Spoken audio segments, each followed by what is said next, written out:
नमस्कार मंडळी. नमस्कार.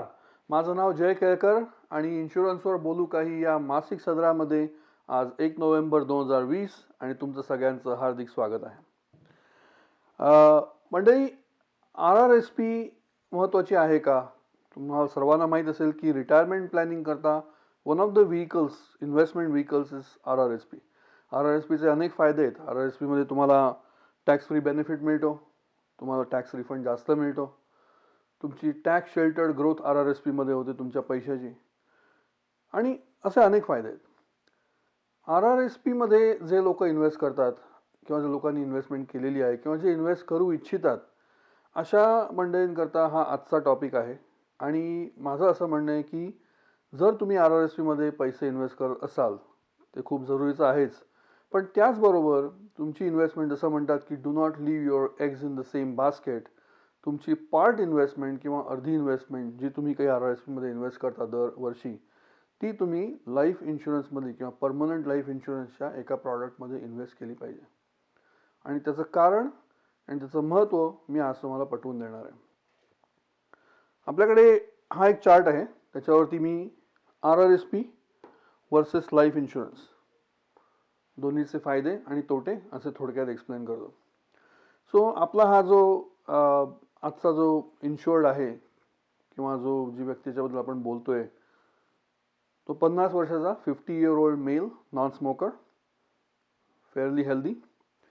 अशा व्यक्तीनी जर $10,000 समजा अशी व्यक्ती RRSP टाकत असेल तर माझं असं म्हणणं आहे की त्यातली अर्धी, म्हणजे ह्या पर्टिक्युलर एक्झाम्पलमध्ये $5,000 त्यांनी RRSP टाकावेत आणि $5,000 त्यांनी लाईफ इन्शुरन्समध्ये इन्व्हेस्ट करावेत किंवा लाईफ इन्शुरन्सचं प्रॉडक्ट घ्यावं ज्याच्यामध्ये इन्व्हेस्टमेंट आहे, कॅश व्हॅल्यू आहे आणि अधिक बेनिफिट्स आहेत.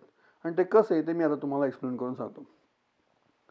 $5,000 जर दरवर्षी इन्व्हेस्ट केले 50 वर्षाच्या व्यक्तींनी वयाच्या 65 वर्षापर्यंत, आपण एक रेट ऑफ इंटरेस्ट घेतला आहे दोन्हीला सेम, RRSPला पण आणि लाईफ इन्शुरन्सच्या पॉलिसीला ॲज वेल, 4.42. लेट्स अज्युम 4.42च्या 5 इंटरेस्ट रेटनी जर 15 वर्ष त्या व्यक्तींनी पैसे इन्व्हेस्ट केले $5,000 दरवर्षी तर $75,000ची इन्व्हेस्टमेंट होते. ही $75,000ची इन्व्हेस्टमेंट जर त्यांनी RRSPमध्ये ठेवली तर त्या रेट ऑफ इंटरेस्टनी त्याला $107,000 ॲट द एज ऑफ 65 त्याचे ॲक्युम्युलेट झालेले असतील. त्याच्यामध्ये एक फायदा असा आहे की टॅक्स रिफंडचे पैसे जास्त मिळतात किंवा तुमचा टॅक्स वाचतो. जे पैसे तुमचे टॅक्सचे वाचतात ते तुम्ही परत इन्व्हेस्ट केलेत तर ते साधारण $32,000 पर्यंत तुम्हाला पुढच्या 15 वर्षात मिळू शकतात, टॅक्स सेविंग आणि त्याच्यावरचा इंटरेस्ट. सो जर आपण ही अमाऊंट आणि ही $32,000 अशी अमाऊंट अशी एकत्र केली तर $139,000 पर्यंत वेल्थ ॲक्युम्युलेट होऊ शकते किंवा मनी ॲक्युम्युलेट होऊ शकतो RRSP अकाउंटमध्ये जर पैसे ठेवले तर. मॅच्युरिटीच्या वेळेला किंवा ॲट एज ऑफ 65 जेव्हा पैसे विड्रॉ करायची वेळ येईल त्यावेळेला जर ह्या व्यक्तींनी आपले सगळे पैसे विड्रॉ केले हायपोथेटिकली तर त्या व्यक्तीला सगळ्या इन्व्हेस्टमेंटवरती, right from the first dollar to the last dollar that was put in to RRSP and the interest on top of that, ह्या सगळ्यावरती इंटरेस्ट पे करावा लागेल. मार्जिनल टॅक्स रेट म्हणजे त्यावेळेला त्यांचा जो टॅक्स रेट असेल त्यावेळेला त्याप्रमाणे. सो त्याचा हिशोब साधारण अप्रॉक्सिमेटली $32,000. हे सगळे मोठे मोठे नंबर्स आहेत. हे bird eye view so to speak अशा प्रकारचं हे प्रेझेंटेशन आहे. डिस्क्लेमर याच्यामध्ये असा आहे की जोपर्यंत आपण प्रत्यक्ष बसून ह्या इन्व्हेस्टमेंटबद्दल डिस्कस करत नाही डिटेलमध्ये तोपर्यंत हे नंबर हायपोथेटिकल आहेत, फेअरली ॲक्युरेट आहेत, पण याच्यामध्ये चेंजेस होऊ शकतात. सो 139,000 मधनं जर 32,000 टॅक्स भरला त्या व्यक्तीने वयाच्या 65व्या वर्षी, सगळे पैसे समजा विड्रॉ केले RRSPना, तर पुन्हा इन्व्हेस्टमेंट उरते किंवा इन हँड जे पैसे येतात ते $107,000 पर्यंत येतात. हेच जर $5,000 ह्या व्यक्तीने लाईफ इन्शुरन्समध्ये इन्व्हेस्ट केले. लाईफ इन्शुरन्स अनेक प्रकारचे आहेत, टर्म आहे, परमनंट आहे. परमनंटमध्ये सुद्धा युनिव्हर्सल आहे, होल लाईफ आहे. टर्ममध्ये सुद्धा बरेच प्रकार आहेत. आजकाल काय झालं आहे म्हणजे की इन्शुरन्स कंपनी इतक्या कॉम्पिटिटिव्ह झाल्या आहेत की असंख्य वेगवेगळ्या प्रकारची प्रॉडक्ट आणि ऑप्शन्स अवेलेबल आहेत. सो ती एक टिप आहे की तुम्ही जर लाईफ इन्शुरन्स घेतलात तर तुम्ही सगळ्या प्रकारचे ऑप्शन्स तुमचे तुम्हाला माहीत पाहिजेत and then you should be opting for life insurance. इथे युनिव्हर्सल लाईफ इन्शुरन्स किंवा परमनंट लाईफ इन्शुरन्सबद्दल आपण बोलतोय. हे $75,000 जर त्या रेट ऑफ इंटरेस्टनी इन्व्हेस्ट केले तर वयाच्या 65व्या वर्षी $1,07,000 त्या व्यक्तीच्या अकाउंटमध्ये कॅश व्हॅल्यू म्हणून बिल झालेली असेल त्या लाईफ इन्शुरन्सच्या अकाउंटमध्ये. जर हे $107,000 त्या व्यक्तींनी पूर्ण विड्रॉ केले, जसे RRSPमध्ये विड्रॉ केले होते, तर टॅक्स फक्त ग्रोथ किंवा इंटरेस्ट जो मिळालेला आहे त्याच्यावरतीच होईल. कारण इन्व्हेस्टमेंट जी केलेली आहे $5,000 दरवर्षी ती पोस्ट टॅक्स डॉलरनी केलेली आहे. त्यामुळे त्या इन्व्हेस्टमेंटवरती किंवा त्या कंट्रीब्युशनवरती टॅक्स बसणार नाही, पण जो इंटरेस्ट जनरेट होईल 5,000 इन्व्हेस्ट करून दरवर्षी त्याच्यावरती टॅक्स बसेल. तर त्या इंटरेस्टवरती बसलेला टॅक्स हा साधारण $8,000 असेल. म्हणजे $99,000 कॅश व्हॅल्यू हातामध्ये घेता येईल जर युनिव्हर्सल लाईफ इन्शुरन्समध्ये तेवढेच पैसे इन्व्हेस्ट केले. $107,000, $99,000. विनर कोण आहे? ऑब्वियसली तुम्हाला असं वाटेल की RRSP is the winner because $107,000 are invested and then return is $107,000 after tax. $99,000 in life insurance after tax. आता RRSPमध्ये एक गोष्ट, दोन गोष्टी किंवा तीन गोष्टी अशा आहेत ज्या RRSPत मिळत नाहीत, ज्या लाईफ इन्शुरन्समध्ये मिळतात. वयाच्या 65व्या वर्षी आणि कुठल्याही एजला सो टू स्पीक कन्सर्न असतो क्रिटिकल इलनेस इन्शुरन्सचा, कन्सर्न असतो डिसेबिलिटी इन्शुरन्सचा. 65व्या वर्षी किंवा त्याच्यानंतर नक्की कन्सर्न असतो जर तुम्हाला लॉंग टर्म केअर फॅसिलिटी वापरायला लागली किंवा लॉंग टर्म केअर घ्यावी लागली समजा because of the old age. ते सगळे बेनिफिट तुम्हाला लाईफ इन्शुरन्स घेतला युनिव्हर्सल तर त्याच्यामध्ये बिल्ट इन असतात. तुम्हाला सेपरेट क्रिटिकल इन्शुरन्स घ्यावा लागत नाही, तुम्हाला डिसेबिलिटी इन्शुरन्स सेपरेट घ्यावा लागत नाही, लाईफ इन्शुरन्स त्यावेळेला सेपरेट घ्यावं लागत नाही, कारण हे लाईफ इन्शुरन्स प्रॉडक्टच असतं. त्याचे तुम्हाला थोडेसे नंबर्स सांगतो. जर वयाच्या 65व्या वर्षी डिसेबिलिटी, क्रिटिकल इलनेस किंवा लॉंग टर्म बेनिफिट करता पैसे बॉरो करावे लागले, काढावे लागले, not borrow, you can withdraw that money, it's tax free, तर तुम्हाला वयाच्या 65व्या वर्षी $102,000 तुमची जी काही टोटल अक्युम्युलेशन आहे त्यातनं तुम्ही काढू शकता. It's completely tax free if you need to use it for disability, critical or long term care. ते केल्यानंतर देखील तुम्हाला साधारण $89,000 to $90,000चा लाईफ इन्शुरन्स बेनिफिट किंवा डेथ बेनिफिट त्या पॉलिसीमध्ये तरीही मिळतो, तरीही असतो त्याच्यामध्ये. म्हणजे 102 + 89, तुम्ही जर लॉंग टर्म केअर, डिसेबिलिटी किंवा क्रिटिकल इलनेस इन्शुरन्स करता पैसे काढले नाहीत तर तुम्हाला $190,000चा डेथ बेनिफिट त्याच्यामध्ये असतो ऑलरेडी अक्युमुलेट झालेला. वयाच्या 70व्या वर्षी जर ह्या गोष्टींकरता पैसे काढावे लागले, डिसेबिलिटी, क्रिटिकल किंवा लॉंग टर्म केअर बेनिफिट करता, तर तुम्हाला $124,000 विड्रॉ करता येतात. आणि तरी देखील $89,000 किंवा $90,000 तुमच्याकडे डेथ बेनिफिट किंवा लाईफ इन्शुरन्स बेनिफिट असतो. सगळे जर लाईफ इन्शुरन्स बेनिफिटमध्ये ठेवले पैसे तर तुम्हाला $213,000 पर्यंत डेथ बेनिफिट त्याच्यामध्ये मिळू शकतो. हेच जर तुम्ही दर 5 वर्षांनी म्हणजे 65, 70, 75 वर्षी केलं तर $150,000 तुम्हाला वापरता येतात tax free. This is all tax free. You can take it out of your policy to use it for long term care, disability, critical illness. If you don't need to use it then you can keep it in the policy. Along with that $89,000 death benefit, we are looking at $239,000 as a complete death benefit. आणि वयाच्या 80व्या वर्षी जर तसे withdraw करायला लागले तर $178,000 पर्यंत पैसे तुम्ही विड्रॉ करू शकता टॅक्स फ्री अगेन. आणि you still have the $89,000 death benefit और you can keep everything in the policy. आणि $267,000 to $270,000 पर्यंत तुम्हाला तिथे डेथ बेनिफिट ॲक्युमुलेट होतो. RRSPमध्ये हे काहीही पॉसिबल नाही. You only have that money which you can withdraw every month for your expenses and what not. पण ओल्ड एज सिक्युरिटी, आणि म्हणूनच मी म्हटलं की RRSPचा हा अल्टरनेटिव्ह असं मी मानत नाही. पण RRSP जर तुमची 5,000ची असेल तर त्याच्यामधले 2,500चा लाईफ इन्शुरन्स घ्या, 2,500 RRSP ठेवा. 10,000ची RRSP असेल दरवर्षी तर 5,000 RRSP ठेवा, 5,000चा लाईफ इन्शुरन्स घ्या. अशा प्रकारे तुम्ही जर तुमचा पोर्टफोलिओ आणखीन वाईड केला थोडासा, तर तुमच्या इन्व्हेस्टमेंट चांगल्या प्रकारे ग्रो होतील, वेगळ्या प्रकारे ग्रो होतील आणि you will be covering all the bases so to speak. So म्हणजे याच्यामध्ये you can see clearly there is no death benefit, there is no long term benefit, there is no disability, there is no critical illness, there is nothing. आणि 65व्या वर्षानंतर हे सगळे insurances काढणं it's almost impossible, because त्यावेळेला health issues असतात, diabetes, blood pressure, अजून काही हेल्थ इश्यूज असतात. त्यामुळे प्रीमियम प्रचंड वाढलेला असतो आणि अनेक वेळा तो डिक्लाईनच होतो, म्हणजे मिळतच नाही.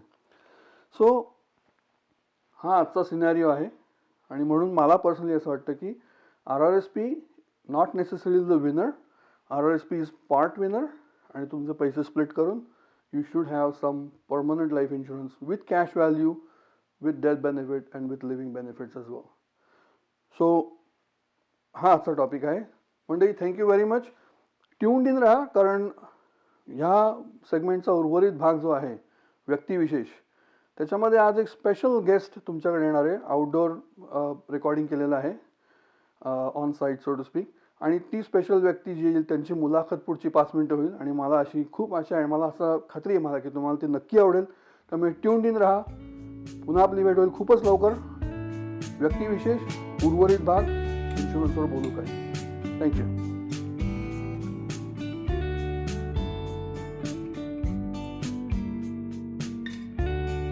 नमस्कार मंडळी, इन्शुरन्सवर बोलू काही या मासिक सदराच्या उर्वरित भागामध्ये आज आपल्याबरोबर एक स्पेशल व्यक्ती आहे. इमॅजिन करा, 28,000 मैल पाण्यातलं प्रवास एकट्यानी, 3 समुद्र, 4 समुद्र, सगळं सगळ्या 7 समुद्र आपण म्हणतो तसं सगळ्या समुद्रांमधून ट्रॅव्हल करून एकट्याने 8 महिने बोटीवरती काढणे रात्रंदिवस, without any kind of equipment. कुठल्याही प्रकारचे GPS नाही, कुठल्याही प्रकारचं मॉडर्न इक्विपमेंट नाही. अशा प्रकारे एका रेसमध्ये, सेलिंगच्या रेसमध्ये भाग घेण्याकरता एक मराठमोळा तरुण श्री गौरव शिंदे आज आपल्यासोबत आहेत. गौरव शिंदे, तुमचं स्वागत आहे या सेक्शनमध्ये. थँक्यू. आणि आज ही खूप मोठी ऑपॉर्च्युनिटी आहे की गौरव शिंदे आपल्याबरोबर आहेत. एकटाच मराठी माणूस, एकटाच केनेडियन माणूस सो फार, जो ह्या रेसमध्ये एलिजिबल आहे पार्टिसिपेट करायला. आणि आज आपण गौरव शिंदेबरोबर 2-5 मिनटं गप्पा मारणार आहोत आणि त्यांच्याकडनं थोडंसं जाणून घेणार आहोत त्यांच्याविषयी, या रेसविषयी, आणि त्यांना खूप खूप शुभेच्छा देऊन आपण थोडीशी माहिती घेणार आहोत. सो गौरवजी, मला सांगा, तुमचं बेसिकली लहानपण वगैरे हे कुठे गेलं सगळं? मुंबईमध्ये. मी जन्मापासून अंधेरीमध्ये होतो आणि त्यानंतर मी आईवडील माझे रिटायरमेंटनंतर नाशिकला गेले. नंतर त्यांना जमलं नाही, ते लोक परत मुंबईला आले. आता आम्ही गोरेगावमध्ये राहतो. गोरेगाव. आणि 2015 पासून मी कॅनडामध्ये आहे. बरं, 5 वर्ष आली. तर हे सेलिंगचं तुम्हाला म्हणजे कधीपासून तुम्हाला हे सेलिंगमध्ये तुम्ही आहात, किंवा तुम्ही पहिलं इंट्रोडक्शन तुम्हाला कधी झालं सेलिंगबद्दल? 1999मध्ये. म्हणजे मी फार मस्ती करत होतो, तर आईवडिलांना थोडं डिसिप्लिन टाकायचं होतं माझ्यामध्ये. त्यामुळे त्यांनी एक NCC टाईप असतं, सिक्रेट कोर, ते कुलावायला असतं. तर दर शनिवार रविवार तिकडे जाऊन सेलिंग, मार्चिंग, बँड, रोप वर्क सगळं शिकायचं असतं. ते तिकडे मग सेकंड इयरमध्ये तुम्हाला स्पेशलायझेशन करायचं असतं. तर मी सेलिंग आणि बँडमध्ये गेलो आणि मग सेलिंगमध्ये मग चांगलं करत गेलो. त्यामुळे आणि मग सेलिंग एवढं फन स्पोर्ट आहे की म्हणजे मी सोडलंच नाही कधी. आणि ते माझं जीवनाचं म्हणजे central part of my life आहे. बरोबर, ॲब्सोल्युटली. नाही, आणि ही तर सगळ्यात मोठी रेस आहे जगामधली सेलिंगची. पण ह्याच्या आधी गौरवजींनी अनेक सेलिंग रेसमध्ये भाग घेतला आहे. ते मुंबईहून कुवेत किंवा ऑस्ट्रेलियाहून चायना, आपलं ह्याच्यावरून Australia China, right? Australia, China, San Francisco. असं तुम्ही काय काय ज्या केल्या त्या थोड्याशा त्याच्याबद्दल सांगा. ज्या 3-4 सफरी तुमच्या आहेत मेजर? म्हणजे एक तर स्टार्टिंग तर फर्स्ट बॉम्बे टू गोवामध्ये झाली 2007मध्ये पहिल्यांदा केली होती. आणि त्यानंतर मग 2011मध्ये कोचीन ते लक्षद्वीप रेस होती, नॅशनल चॅम्पियनशिप होती, सर्वात पहिलीवाली ऑफशोर. कोचीन ते लक्षद्वीप. त्यामुळे 6 नेव्हीची टीम होते आणि आम्ही एक नॉन आर्म्ड फोर्सेस टीम होतो फक्त. आणि आमची एकदम पूर्ण जुना बोट होती आणि सगळ्यांची नेव्हीची सगळ्यांची नवी बोट. पण त्यांना आम्ही 16 तासाने हरवलं. शासन पुरस्कृत सगळं काम होतं त्यांचं आणि हां. तुमचं सगळं स्वतःचं काम होतं हां. आणि त्याशिवाय तुम्ही हरवलं सगळ्यांना. 16 तासाने हरवलं त्यांना. त्या बात आहे. तर तेव्हा पहिल्यांदा मला असं वाटलं की लॉंग डिस्टन्स सेलिंगमध्ये माझी मजा येते फार. आणि तुमची एक्सपर्टीज पण डेव्हलप होती. मग त्यामुळे त्यानंतर ती रेस मी 2-3दा केली. बॉम्बे गोवा परत केलं आणि मग त्यानंतर इंटरनॅशनल जायचं होतं. त्यामुळे Clipper round the world yacht race असतं ते ॲमेच्युअर लोकांसाठी असतं. त्याच्यामध्ये पार्टिसिपेट केलं. त्याच्यामध्ये इंडियन कोण पण नव्हता. 2013मध्ये पहिला इंडियन झालं होतं का जॉईन त्या रेसमध्ये आला. तर माझी एक इंग्लंडची टीम होती आणि मी एकटा इंडियन होतो त्या टीममध्ये. तर ते मी ब्रिस्बेनपासून सिंगापूरपासून चायनापासून सॅन फ्रान्सिस्को ऑलमोस्ट 16,000 माईल्स टीमबरोबर गेलो. क्या बात आहे. 16,000 मैल विचार करू शकत नाही. आपण जेव्हा विमानाने प्रवास करतो मुंबई टोरंटो हा मला वाटतं 7,000 मैलाचा प्रवास आहे. 16,000 मैल 28,000 मैल हे सगळं म्हणजे कल्पनाशक्तीच्या पलीकडे आहे. आणि ते एकट्या माणसाने सोलो. मी मगाशी म्हटलं तसं की बोटीत तुम्ही एकटे रात्रंदिवस कुठल्याही प्रकारचं मॉडर्न इक्विपमेंट नाही. बोटीचा आकार सुद्धा फक्त 33 फूट आहे. ते 33 feet is not too long. मी आत्ता असं इमॅजिनेशनमध्ये मला वाटलं की हां 33 फूट मोठं असेल, पण आता मी बघतोय तर बोट खूप मोठी नाही आहे. त्यामुळे जेव्हा ते त्या मिडल ऑफ द सीमध्ये जातील आणि त्यांना 50-50 फुटी लाटावर त्यांनी पाहिलेले आहेत, त्या ही बोट जेव्हा तिथे एन्काउंटर करेल तेव्हा त्यांच्या मनात काय चालू असेल ह्याचा फक्त आपण केवळ अंदाज केला बरा. त्यामुळे खरोखर हे खूप धाडसी सगळं तुमचं म्हणजे हे आहे, ही व्हेंचर आहे. आणि actually it is our pleasure की तुमच्याशी आम्हाला बोलायला मिळतं आहे. आज तुमचं काम एवढं आहे. 2022 साली मंडळी रेस आहे, त्याची तयारी ते आत्तापासून करत आहेत. आज देखील ते बोटीवरती दररोज 4 तास 6 तास 8 तास 10 तासापर्यंत ते बोटीवरती काम करत आहेत. ती बोट तयार करत आहेत. हे सांगितल्यानंतर मला तुम्हाला आणखीन एक गोष्ट सांगावीशी वाटते की गौरव शिंदेजींना तसा म्हणावा तसा सपोर्ट अजून आपल्या कम्युनिटीमधनं किंवा बाहेरच्या कुठल्या सोर्सेसमधनं, म्हणजे मी त्यांना हेच प्रश्न विचारत होतो आत्ता आमचं जेव्हा बाजूला बोलणं चालू होतं की डिस्कवरी चॅनलमधनं तुम्हाला काही कॉल आले का किंवा अजून कोणी sponsors, local MP, MPP, Ontario government. कारण कॅनडाला किंवा ऑन्टेरियोला तर रिप्रेझेंट करणारा एकटाच माणूस आहे. कॅनडाला रिप्रेझेंट करणारा देखील आत्तापर्यंत एकटा होता. अजून एकाची एंट्री कदाचित येईल असं ते सांगतात. सो एवढं जर सगळं आहे तर ह्यांना आणि खर्च म्हणजे मी जेव्हा त्यांचं ते वाचत होतो तेव्हा अपवर्ड्स टू 150 to 200,000 पर्यंत खर्च ह्या सगळ्या त्यांच्या सफरीला येणार आहे. सो त्यांना जेवढी मदत आपल्याकडून कम्युनिटीमधनं होईल, जेवढ्या प्रकारे फंड रेज होईल, जेवढ्या प्रकारे तुमच्या ओळखीचे कोणी MP असतील, MPP असतील, कुठल्याही प्रकारे पॉलिटिकल सपोर्ट, गव्हर्नमेंटचा सपोर्ट जर त्यांना मिळाला तर तो जितका मिळेल तेवढा हवा आहे. असं हे आवाहन मला या व्हिडिओद्वारे करावं असं वाटतं. माझ्या मते एकट्याने एवढा मोठ्या बोटीने प्रवास करणं आणि इतक्या समुद्रांमधनं प्रवास करणं is nothing short than going to space. आणि स्पेसमध्ये मी त्यांना 3-4 वेळा असंही म्हटलं की म्हणजे हे स्पेसमध्ये जाण्यासारखंच आहे. त्यामुळे गौरवजी मला तुम्ही थोडीसं हे सांगा 2 मिनिटात की तुम्हाला आम्ही कशा प्रकारे मदत करू शकू, काय काय तुमची वेबसाईट ॲड्रेस काय आहे, तुमच्या किंवा लिंक्स काय आहे त्याच्याबद्दल जरा थोडीशी माहिती द्यावी. हां, मला फॉलो करायचं असेल तर माझं मेन वेबसाईट आहे ते गौरवशिंदे.com. गौरवशिंदे.com. आणि जर तुम्ही फेसबुकवरती माझा पेज शोधला, गौरव शिंदे ओशन रेसिंग लिहिलेलं आहे. अच्छा. तर ते भेटलं तर तुम्हाला तिकडे सगळं रोजचं नवीन अपडेट्स भेटतात. त्या माझं इंस्टाग्राम पण आहे, ते गोल्डन ग्लोब रेस जी नावाचं आहे, ते तिकडे पण भेटेल तुम्हाला. आणि मेन सपोर्ट म्हणजे मला फ्रेंड्स पाहिजे जे माझ्यावर काम करतील आणि बोटमध्ये तोडफोड पण करायची आणि नंतर मग चांगलं काम पण करायचं. तेही मला नमूद करावंसं वाटतं की आत्ता देखील असं आहे की बोटीमध्ये बरंच काम बाकी आहे. पेंटिंग करायचं आहे, रिपेअर्स करायचं आहे. तर तुमच्यापैकी कोणी व्हॉलंटियर असेल तरी गौरवजींना फोन करा की मग तुम्हाला 2 तास 4 तास कधी विकेंडला व्हॉलंटिअरिंग करणार असेल प्लीज कॉन्टॅक्ट हिम. ते कुठल्याही ज्या प्रकारे आपल्या कम्युनिटीची मदत त्यांना घेता येईल त्या प्रकारे कम्युनिटीची मदत त्यांना हवी आहे आत्ता. त्यामुळे त्यांना प्लीज कॉन्टॅक्ट करा. त्यांच्या वेबसाईटला हे करा, लाईक करा, त्यांच्या वेबपेजला लाईक करा. वेबपेजवर जा, तिथे त्यांचा फोन नंबर दिसेल तुम्हाला गौरवशिंदे.com. आणि गौरवजी आमची कम्युनिटी तुमच्या बरोबर आहे आणि आम्ही सगळे म्हणजे दिस इज रिअली अमेझिंग. मला एक खूप इट्स माय प्लेजर की आज तुमचा इंटरव्ह्यू मला घेता आला. आपण तुमच्या बोटीत बसून एकत्र लंच केला आज आणि ही तुम्ही स्पर्धा जिंकणार याची आम्हाला खात्री आहे. आणि ती जिंकल्यानंतर तुमचं पुस्तक आणि तुमचं म्हणजे तुमचं जे काही टॉक शोज वगैरे होतील हे सगळे आम्ही that's what we are looking forward to. आणि पुन्हा एकदा तुम्हाला many many many many best wishes आमच्याकडनं. आणि तुम्ही जिंका. मराठमोळा झेंडा आपल्या महाराष्ट्राचा सगळ्या जगामध्ये सगळ्यात नंबर 1 सेलर जर कोणी असेल ह्या स्पर्धेने ते सिद्ध होईल तर गौरव शिंदेच असतील याची मला खात्री आहे. आणि एवढं करून मी हा इंटरव्ह्यू इथे संपवतो मंडळी.